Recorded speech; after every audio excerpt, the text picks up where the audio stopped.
2014 में मंडी के पड्डल के मैदान में आए थे तो चारों सीटें जीते थे। 2019 में आए थे तो भी हम चारों सीटें जीते हैं। 2024 में आए हैं तो भी हम ये जो हिमाचल प्रदेश में जो है वो चारों सीटें जीते। आज मोदी जी के ऊपर देश का भरोसा है। भरोसे की बात मैं इसलिए कह रहा हूं कि 10 साल का कार्यकाल प्रधानमंत्री जी का, एक भी आरोप नहीं, एक भी आदमी उंगली उठा करके कह नहीं सकता कि आपके ऊपर ये आरोप है। जिस लगन, जिस परिश्रम के साथ वो देश को आगे बढ़ाने में लगे हैं, देश अनुभव कर रहा कि ऐसे नेतृत्व की आवश्यकता आज भी है। देश को जिस तरह से सख्त निर्णय की आवश्यकता है, मजबूत नेतृत्व की आवश्यकता है, उस पूर्ति को नरेंद्र मोदी जी ने किया है। इसलिए मोदी जी को तीसरी बार प्रधानमंत्री बनाना देश की आवश्यकता है। इस बात को लोग महसूस कर रहे हैं। इस वक्त मैं मंडी में हूँ। मंडी लोकसभा सीट, हिमाचल प्रदेश की चारों सीट के लिए 1 जून को वोटिंग होनी है। मेरे साथ हैं हिमाचल प्रदेश के पूर्व मुख्यमंत्री और इस वक्त नेता प्रतिपक्ष जयराम ठाकुर जी। सर, मंडी में आप लगातार प्रचार कर रहे हैं, पूरे हिमाचल में प्रचार कर रहे हैं, क्या माहौल लग रहा है? देखिए, जिस तरह से माहौल पूरे देश भर में इस बार मोदी जी को फिर से देश का प्रधानमंत्री बनाने के लिए है, और हमारे लिए प्रसन्नता की बात है कि हमारे देश के प्रधानमंत्री, हमारी पार्टी के एक कार्यकर्ता मोदी जी, जो वर्षों से संगठन के काम के लिए लगे रहे, वो तीसरी बार बन रहे हैं। और ये निश्चित रूप से हमारे लिए खुशी की बात है। और जहाँ पूरे देश के माहौल की अगर हम बात करें, उसी तरह का माहौल हिमाचल प्रदेश में भी है। और मोदी जी का नाम जब से देश के प्रधानमंत्री के तौर पर पार्टी की ओर से शुरू हुआ था 2014 में, तो हम लगातार चारों सीटें हिमाचल प्रदेश से जीतते रहे। और आज भी मैंने इस बात का जिक्र किया कि 2014 में मंडी के पड्डल के मैदान में आए थे तो चारों सीटें जीते थे। 2019 में आए थे तो भी हम चारों सीटें जीते हैं। 2024 में आए हैं तो भी हम ये जो हिमाचल प्रदेश में जो है वो चारों सीटें जीतेंगे। सर, आपने कहा कि तीसरी बार मोदी जी प्रधानमंत्री बनेंगे, इतने कॉन्फिडेंस की क्या वजह है? कॉन्फिडेंस की सबसे बड़ी वजह है कि एक तो ऐसा नेतृत्व, जिस नेतृत्व ने देश के लिए बहुत काम किया है। और सबसे बड़ी बात यह है कि आज मोदी जी के ऊपर देश का भरोसा है। भरोसे की बात मैं इसलिए कह रहा हूं कि 10 साल का कार्यकाल प्रधानमंत्री जी का, एक भी आरोप नहीं, एक भी आदमी उंगली उठा करके कह नहीं सकता कि आपके ऊपर ये आरोप है। और जिस लगन, जिस परिश्रम के साथ वो देश को आगे बढ़ाने में लगे हैं, देश अनुभव कर रहा कि ऐसे नेतृत्व की आवश्यकता आज भी है। और इसलिए मोदी जी को तीसरी बार प्रधानमंत्री बनाना देश की आवश्यकता है। इस बात को लोग महसूस कर रहे हैं। और दूसरी सबसे बड़ी बात है कि जिस तरह से अंतर्राष्ट्रीय मंच पर भारत का सम्मान ऊंचा हुआ है और भारत की एक पहचान बनी है, उसके कारण बहुत बड़ी एक भारत की छवि जो है वो एक अलग तरह के देश के रूप में जो है पूरे विश्व के सामने अब है। तो इन सारी चीजों को लेकर के अगर हम कहते हैं कि अगर डेवलपमेंट की बात कहें तो डेवलपमेंट की जगह डेवलपमेंट, भावनात्मक दृष्टि से, सांस्कृतिक दृष्टि से अगर देश में अगर बात कहें तो उसमें भी हमारे पास मुद्दों की कमी नहीं है। जो बड़े कठिन जटिल मुद्दे थे, राम जन्मभूमि का मुद्दा था, राम मंदिर निर्माण का मुद्दा था, धारा 370 का मुद्दा था, महिलाओं के लिए आरक्षण की दृष्टि से 33% प्रावधान होना चाहिए, ये मुद्दा था, सीए का मुद्दा था, और इसके साथ साथ में ट्रिपल तलाक का मुद्दा था। एक एक करके ऐसे जटिल कठिन मुद्दे जो है उनका समाधान होता दिखा है।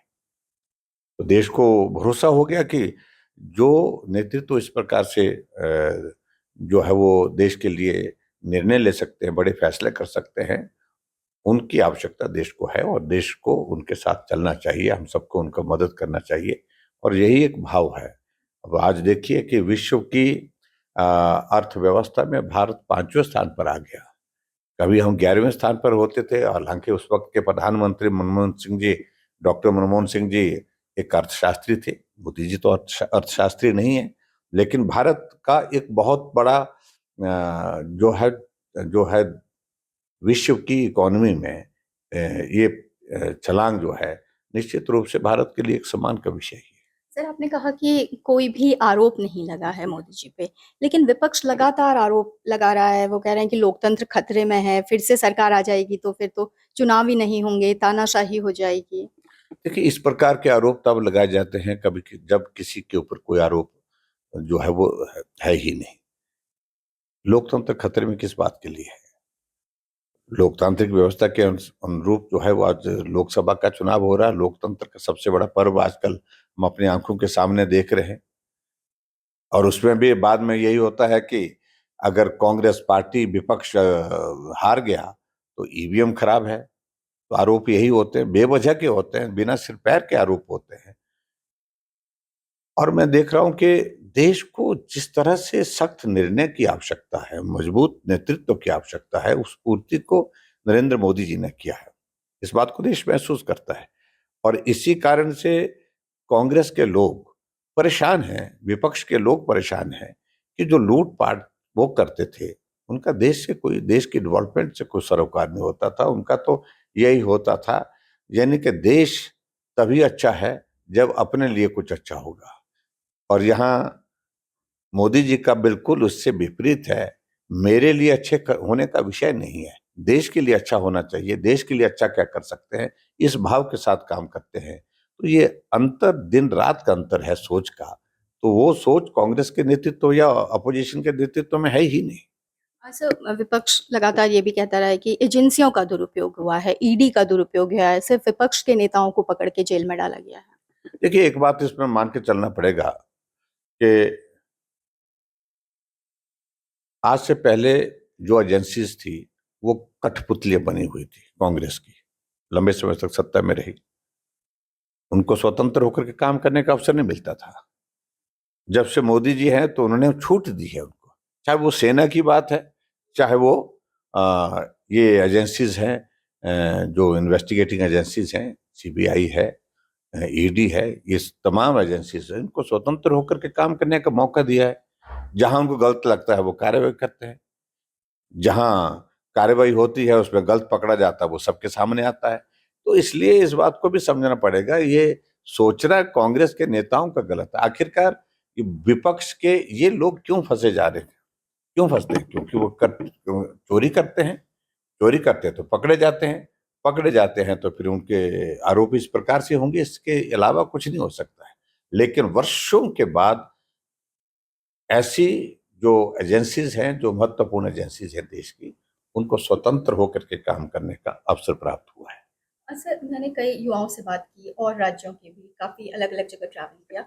रोज़गार की बात हर कोई कर रहा है, बेरोज़गारी एक मुद्दा है, बड़ा मुद्दा। आपको लगता है इस पे काम होना चाहिए था जो 10 सालों में, क्या उस पे काम हुआ है जितना होना चाहिए? देखिए, इसमें दो राय नहीं है कि हर चुनाव में बेरोजगारी, महंगाई ये तो मुद्दे रहते हैं, लेकिन फिर भी उसके बावजूद मोदी जी ने देश के बेरोजगार नौजवानों को अपने पांव पर खड़े होने के लिए इतनी सारी अपॉर्चुनिटीज दी है। अगर देश की इकोनॉमी अगर ग्रो कर रही है तो स्वाभाविक रूप से रोजगार मिल ही रहा है, और रोजगार मिल रहा है, और रोजगार के साथ साथ साथ में जो है इंफ्रास्ट्रक्चर स्ट्रेंथन हो रहा है, देश आगे बढ़ रहा है। तो ये उसका एक इंडिकेशन है, एक इंडिकेटर है। अगर इकोनॉमी हमारी इंप्रूव हुई तो स्वाभाविक रूप से रोजगार की जो है अपॉर्चुनिटीज है वो भी बढ़ी है, वो बड़े स्तर पर दी है, गवर्नमेंट सेक्टर में और प्राइवेट सेक्टर में, सब जगह। और अपने पांव पर अपना व्यवसाय करना, कारोबार करना, इन सारी चीजों पर बहुत बेहतर ढंग से काम हुआ है हमारी सरकार के दौरान, मोदी जी के नेतृत्व। सर, हिमाचल की बात करें और खासकर मंडी सीट की बात करें तो कंगना रनौत को, अभिनेत्री हैं वो, बहुत पॉपुलर, टिकट दिया है जो आपके उम्मीदवार हैं। क्या ऐसा कार्यकर्ताओं को मन में ऐसा नहीं है, या उन्हें लग सकता है कि एक पैराशूट कैंडिडेट दे दिया है? क्योंकि जो कार्यकर्ता लगातार ज़मीनी स्तर पर काम करते रहे हैं, सबकी उम्मीद होती है कि जब चुनाव आएगा तो टिकट मिलेगा। देखिए, एक बात आप मान करके चलिए, कार्यकर्ता का सम्मान होता ही है, और कार्यकर्ता की अपनी भावनाएं होती, वर्षों से काम कर रहे हैं, लेकिन उसके बावजूद पार्टी कई बार इस प्रकार के भी निर्णय लेती है। हमारी पार्टी में एक व्यवस्था है कि जो निर्णय चर्चा करने के बाद केंद्र का नेतृत्व लेता है, उस नेतृत्व के उस निर्णय के साथ हम चलते हैं। पार्टी ने निर्णय लिया, बहुत सारे कार्यकर्ता और भी इच्छुक थे चुनाव लड़ने के लिए, लेकिन फैसला हुआ। फैसला होने के बाद सब लोग काम में जुट गए। काम में जुट गए तो सब लोग काम कर रहे हैं। और आज मुझे इस बात को लेकर के प्रसन्नता है कि पार्टी के नेतृत्व का लिया हुआ निर्णय, उस पर कार्यकर्ता एकजुट होकर के काम करने में जब जुट गया है तो निश्चित रूप से जीत होगी। लोकसभा चुनाव के साथ हिमाचल की 6 विधानसभा सीटों के बीच उनमें क्या लग रहा है? क्या अभी जैसे मैंने आपको इंट्रोड्यूस कराया नेता प्रतिपक्ष, क्या नतीजों के बाद फिर से सीएम के तौर पे आपको इंट्रोड्यूस कराना नहीं, देखो होगा? एक बात तो हमारा इस सारी चीज से कोई कभी सोचने का होता नहीं है। हम एक ही चीज सोचते हैं कि सरकार और हमारी पार्टी मजबूत होनी चाहिए, और यानी कि हमारी सरकार बने। और इस बात के लिए तो सत्ता के लिए तो राजनीतिक दल सब काम करते ही हैं। लेकिन जहां हिमाचल प्रदेश में जो परिस्थिति बनी है, जो कांग्रेस पार्टी की जो 15 महीने की सरकार, जिसमें लूटपाट चारों तरफ, और उसके साथ साथ में किसी को दबाने की, बदले की भावना से काम करने की, ये सारी चीजें इस कदर हो गई जिसके कारण बहुत सारे लोग उनकी ही पार्टी के नाराज हुए। और आज हालात ऐसे बन गए कि कांग्रेस पार्टी के विधायक जो है वो, उनको जो समर्थन था 3 निर्दलीयों को मिला करके, वो 43 थे, वो 34 पर पहुंच गए हैं। आने वाले समय में क्या स्थिति बनती है, वो सारी चीज को लेकर के अब अगर 9 सीटों का चुनाव होता है, 6 का तो हो रहा है उपचुनाव, लेकिन 3 सीटों का अगर उपचुनाव होता है साथ में, तो निश्चित रूप से कांग्रेस जो है वो अल्पमत में आ जाएगी और सरकार यहाँ पर कांग्रेस पार्टी की चले जाएगी, भारतीय जनता पार्टी की सरकार बनेगी। आप ये 4 जून की बात करें, अगर 600 सारी 6 सीटें बीजेपी जीतती है। अभी तो 6 सीटों का चुनाव है, और 6 सीटों के टेक्निकल ग्राउंड्स पर देखिए ना, आप देखिए टेक्निकल ग्राउंड्स पर कांग्रेस पार्टी सत्ता में है। अन्यथा नैतिकता के आधार पर तो सत्ता में रहने का कोई अधिकार उनको नहीं है। जब राज्यसभा की सीट कांग्रेस की बहुमत होने के बावजूद भी हार जाते हैं, तो कहाँ है सरकार, किस बात की सरकार है? तो उनको त्यागपत्र देना चाहिए था, लेकिन उसके बावजूद त्यागपत्र नहीं दिया। देना चाहिए था मेरे हिसाब से। सर, आपने सारे जो टिकट दिए 6, जो 16 महीने पहले बीजेपी के कैंडिडेट को जिन्होंने हराया था, अब वही बीजेपी के कैंडिडेट हैं, और अब जो हारे थे वो अब उनके प्रचार में लगे हैं। देखिए, राजनीति में कई बार इस प्रकार के दौर आते हैं, इस प्रकार की परिस्थिति आती है। मैं हमेशा कहता हूं कि ये कोई इस तरह से कोई योजना कोई बना करके ऐसा नहीं, लेकिन एक सिचुएशन आई, जिन 6 विधायकों ने कांग्रेस के टिकट पर चुनाव लड़ा था, उनने आत्मसम्मान के लिए कदम उठाया, और उसका परिणाम ये हुआ उनकी विधानसभा की सदस्यता चली गई। जब सदस्यता चले गई उनकी विधानसभा की, तो पार्टी का नेतृत्व ने विचार किया कि इतना बड़ा कदम इन्होंने उठाया है, तो निश्चित रूप से पार्टी को एथिक्स के आधार पर जो है विचार करना चाहिए कि इनको पार्टी का टिकट देना चाहिए। हाँ, स्वाभाविक रूप से पार्टी के और भी हमारे पार्टी के कार्यकर्ता, पार्टी की लीडरशिप उन विधानसभा क्षेत्र में जो एस्टेब्लिश्ड लीडरशिप है वो भी थी, लेकिन फिर भी उसके बावजूद पार्टी ने यह निर्णय लिया, और आज मैं कह सकता हूं कि सबके सब लोग काम में लगे हैं, डटे हैं, जुटे हैं, और जीत भारतीय जनता पार्टी की होगी। सर, जैसे आपने उम्मीद जताई कि चारों की 4 सीट फिर से बीजेपी जीतेगी, लेकिन जो उपचुनाव हुआ था लोकसभा का, उसमें बीजेपी ने मंडी सीट गंवा दी थी, और अभी कांग्रेस ने फिर एक जो माना जा रहा है कि मजबूत उम्मीदवार दिया है, वीरभद्र सिंह के बेटे हैं, उन्हें उम्मीदवार बनाया है। क्या मंडी सीट देखिए, कोई टफ है? पिछले चुनाव की अलग तरह की कहानी थी। वो वीरभद्र सिंह जी कांग्रेस पार्टी के सबसे बड़े नेता थे, और अचानक उनकी मृत्यु होने के पश्चात चुनाव आ गया लोकसभा का, और लोकसभा का चुनाव आने के उस दौर में उनकी पत्नी जब चुनाव के लिए खड़ी हुई, तो बहुत बड़ी सहानुभूति उनके प्रति थी, और थोड़े से अंतर से 4000 वोट से हम इस सीट को नहीं जीत पाए, और सहानुभूति का असर था उस वक्त, इसमें दो राय नहीं। लेकिन अब की बार की स्थिति नहीं, अब की बार ये चुनाव देश की सरकार बनाने के लिए हो रहा है, ये चुनाव देश में प्रधानमंत्री बनाने के लिए हो रहा है, और कांग्रेस पार्टी दूर दूर भी सत्ता में आने वाली नहीं है। 40 मुश्किल से सीटें कांग्रेस पार्टी की पूरे देश भर में आई, ये एक नहीं अनेकों तरफ से सर्वेक्षण की जो रिपोर्ट्स है, ऐसे में क्या हासिल होगा, ये भी तो सोचने का विषय है। और इसलिए इस चुनाव और उस चुनाव में बहुत बड़ा अंतर ये है कि देश का प्रधानमंत्री मोदी जी बनना चाहते हैं, ये देश तय कर चुका है। देश में भारतीय जनता पार्टी की सरकार बननी चाहिए, ये भी देश तय कर चुका है।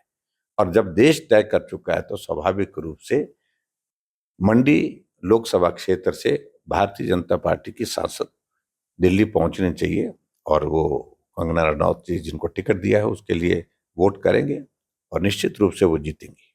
दोपहर टाइम से बात करने के लिए बहुत बहुत धन्यवाद सर। Thank you.